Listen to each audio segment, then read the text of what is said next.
What's up mga kamusang? Good morning, good morning. Nandito na naman po uli kami sa gitna ng palayan. Kaso hindi magandang ating panahon kasi tag-ulan. Tingnan nyo naman, oh. Basa. Basa ang ating palay.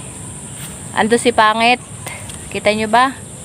Ayun yung kabayo namin isa. Tapos nanghiram kami sa tatay namin ng isang kabayo para mabilis ang paghahakot ng palay. At laging umuulan dito mga kamusang. Dapat kanina pa nga nag-uumpisa maghakot kaso titigil kasi ang lakas ng ulan, bumubuhos. Kaya ay ang hirap pag gantong naulan.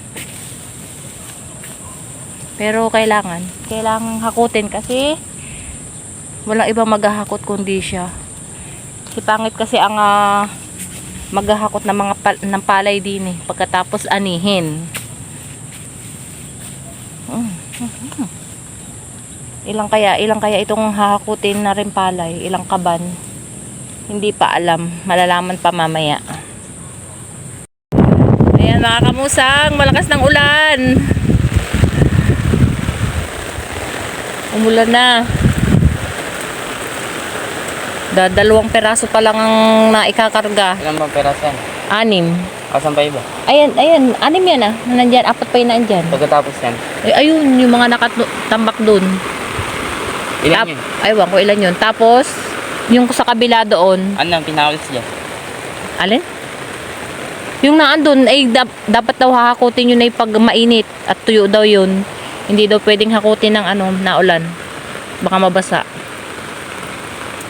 Maulan.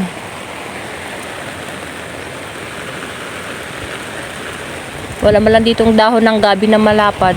Ayan yung mga tamot. Umalis na yung mga nandun. Naghahampas yun sila Hindi pwede maghampas bagay gantong naulan. Kaya yung sa treasure daw, ang mahal ng singil. Yung mga nagtitreasure, lugi na Nakabalik na si 11 kasi 10 nagkalabog. Na rin. Nagkalabog si 11. Unang po niya yun mga kamusang. Unang hanap buhay ni 11. Ay, gawa ng sarsaday. First time niyang magkarga ng dito first time niya magkarga ng palay. Tapos maputik pa. Maputik pa. Basang-basa. Ulan Maganda rin tagnayan lang ang lusong. Kaya doon sa gubat. Baka maano din to. Hindi yan, sanay na yan Sanay yan natungtong sa putik yan ito. Ayan mga kamusang, ang lakasan ng ulan. Basa na. Basa na sa Kirby.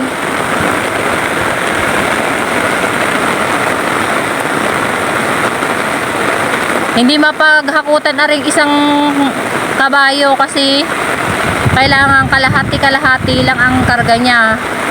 Kumbaga isang sako lang, hindi pwedeng dalawa.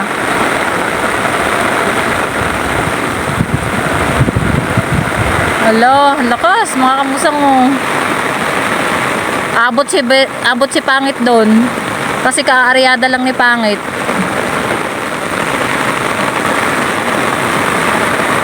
Naligo na. Naligo na.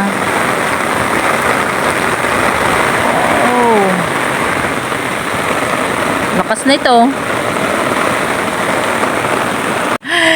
Sakay na. Papraksis daw siyang sumakay sa kabayo. Kasi sige na, sakay na. Akala niya kasi tatakbo. Hindi naman tatakbo yan. Kasi yan ay bisiro pa Sakay na. Nakasakay na. 100 times na pinag-isipan. Sige, lakad. Paikot-ikot ka dyan. Ubat mo. Isipin mo nangangarera ka. Nangangarera lang.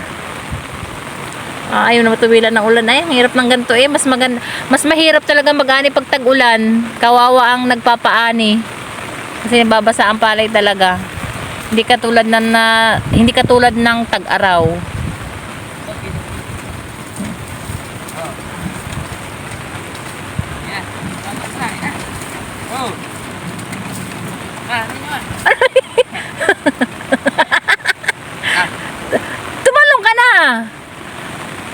na. Doon, ano, hatakin mo doon. Mali kasi ang hatak mo. Hey! Bala ka. O, dyan. Hawakan nyo kasi. Sige lang. Takot. Baba agad eh. Bakit na doon? Isa mababasa ako. Mababasa ako.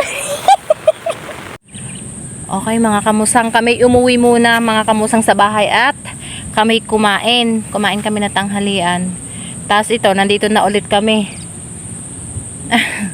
Buti naman hindi na umulan ngayon. Kanina lang talaga ang lakas ng ulan. Inaantay ko dito si Pangit dahil yung dinadaanan nila ay nililinis gawa ng, di ba't bago pa nga lang yung kabayo namin. Humahanap na magandang daan at saka tinatanggal yung lipa kasi nalipa si Kirby, nalipa kanina. Kaya sabi nung anak namin ay ano, tanggalin nga daw yung lipa at napakakati nun mga kamusang. Sobrang kati. Si Kirby na andun kinuha yung kabayo.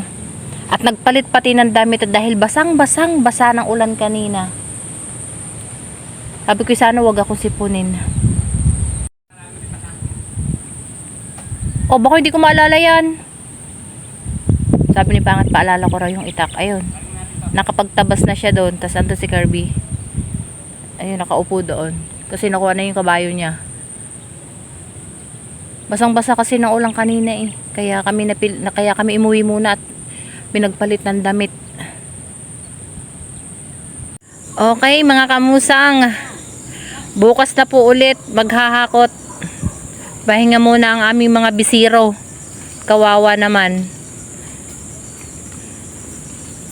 Bukas agahan na lang ulit. Na? Meron tubig. Yan, tali mo muna yan. Ay, sige, isa. Bukas na ulit. Tapos mga kamusang, tatanggalin lang yung baston no, kabayo. Iiwan yung baston doon sa kubo. Pagkatapos mangungumpay na si Pangit, pagkain naman ni Wanwan kasi dadalhin na ulit siya sa buboy. Bukas na ulit siya kukunin. Si ano naman, aring isa, si Tutu, charot. Ay dito na isusugan na yan din at malago naman ang pagkain kasi may mga sibol yung pinaggapasan. Maganda daw yun sa kabayo.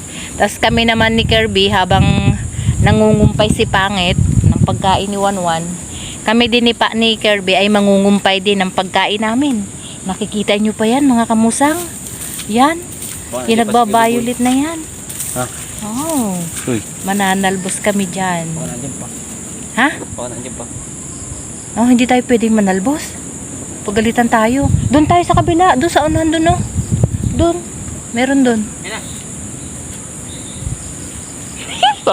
Hindi kami papagalitan nun. Tanim ba yan? Pinalalaman ba yan? Ha? Hindi yan pinalalaman. Pangit. Iba ang pinalalaman na kamoting bagin. Ano yan? Ay, yung anuhan? Paglalagay ng tali. Oh, ayan. Kumuha ng paglalagay ng tali. Itutusok yan. Tutusok sa pilapil. Kasi dun itatali ang kabayo.